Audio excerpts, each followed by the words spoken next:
Good morning, North Point of View.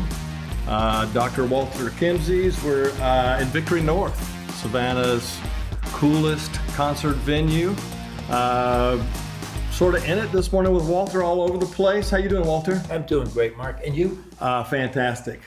All right, so the story of the week seems to be Evergrande. Been sort of reading a little bit about what's going on in China, Chinese real estate. A couple of things I didn't realize is how big the real estate piece mattered in their total GDP. I mean, it's a big number. The other piece, and I've read some of this, the aging population of China. It's at a place now where real estate is sort of the double down for a lot of these Chinese workers looking to sort of going into pre-retirement, et cetera. Maybe creating a little bit of a bubble. And obviously the Evergrande piece is huge, and there's a lot of pieces to it. What the government's doing, what they're not doing, what the government did to cause the Evergrande deal, which was a national policy that limited debt for companies like Evergrande. So they sort of caused it in a way. And now they've got the, sort of the military, keeping down unrest. And I mean, it's just to me, it's an amazing story and a little bit of an insight and a microcosm to everything that's going on in China. I'll stop there. What are your thoughts? Well, let's go to the population part first. China, as we know, had a one-child policy. It was designed to reduce poverty because back in the 60s, they had mass starvation. Right. And so they went to this one-child policy. It might have made sense for a little while, but since people can get abortions there and they can identify the gender of the child, the unexpected or unintended consequence is that we ended up with a lot more boys being born than girls. So you've got a gender imbalance, and the dependency ratio in China is very, very high. It may be the highest in the world. And since 2016, their working age population has been shrinking. This is why we've been seeing more and more manufacturing slip out of China and going to cheaper places like Vietnam and India. Right. So, China is in very serious trouble. They've miscalculated in their policies substantially. And so with Evergrande, there was a bubble. There has been a long-running bubble in the real estate market in China. And playing around with interest rates doesn't work because the regulated financial markets are not the same as the black markets where a lot of lending and other financial activities take place.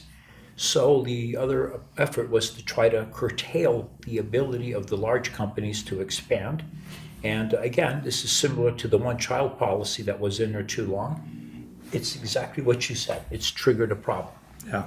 So, in real estate is really important in China. It's, according to the economists that look at these figures, it's a third of China's GDP, which you'd expect because being an underdeveloped country, building housing for the population is a critical thing. But then here again is another policy error. Have you ever heard of the ghost cities in China? Yeah. So they went and built cities in places where there were no jobs, there were no people, and you have these entire built cities where there's nobody. It's crazy to look at all these raised 10-lane interstates running through these, high-rise, condo developments, literally tens of thousands, maybe hundreds of thousands of units. Yeah. Google this stuff. It's crazy. It is absolutely insane. So I don't know if Evergrande owns any of that, but if they do, their debt isn't worth very much. Right. Yeah.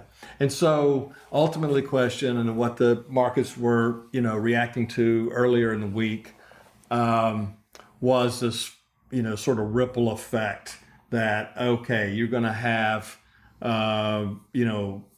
sort of a collapse that's going to, migrate through the domino effect through China and then worldwide. What's your quick take on that? Yeah, it's good. It has the potential to be quite substantial. What I'm thinking is, China's central government has already told all the local governments, be prepared that as we unwind Evergrande, so Evergrande is dead. All right, it's going to be unwound. Yeah. There's no doubt about it. Yep. It's just a question of will it be unwound in a ruly way or an unruly way? And this is a big company, right? 400 billion. What you showed me something yesterday? 2/3 the size of Lehman. Yeah, there were half the size of Lehman. Half, okay. But Lehman was huge, and Right. it was one of the biggest investment Yeah. banks. So $300 billion in debt, based on what I saw in the Wall Street Journal. So what the government has told people, or the local governments, is to get your accountants and advisors in place, and also be prepared for, you had some nice euphemism, but basically it was be prepared for riots. Yeah. And you can't blame people for being angry. But so far, it looks like the government understands what the issues are, and they're going to try to unwind it in a very orderly way. So that part has encouraged financial markets. Yesterday, the stock market went up quite a bit. Yeah. Bounce back. Yeah. The only problem is that I don't see China continuing to consume raw materials like iron ore Yeah. for housing to the tune that they did before. Big drop. Yeah. Yeah. Our good friends at UBS, Andreas, he sent me a nice note the other day and said, construction accounts for most of the demand for steel in most of the world. So I see China slowing way down in their construction, and I don't see that demand being replaced at all. So there are going to be consequences into the commodity markets. And of course, being a shipping guy, I am waiting to see it impact the freight indices, like the Baltic Dry Freight Index.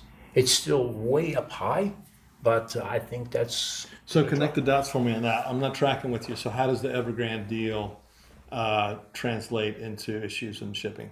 Because most of the iron ore that goes into China, it comes I got from it comes from Australia, it comes Yeah. from Brazil. So, and they basically charter these bulk vessels, handy maxes in general, and that's how it works. Do you see, bottom line, do you see this Evergrande event having a major impact on China? And then to what extent does that impact roll over to the rest of the world and specifically the U.S.? Now, I think it is a big impact to China. The real estate alone has accounted for an awful lot of their GDP. It's about a third at this point. And, we still have demand for housing in places where people live, and we still have excess supply of housing in places where people don't live in China. So I don't think this is we'll unwind Evergrande, but the impact on the structure of the Chinese economy has got a long way to go, and it's going to unfold hopefully very slowly, because China is a very fragile economy.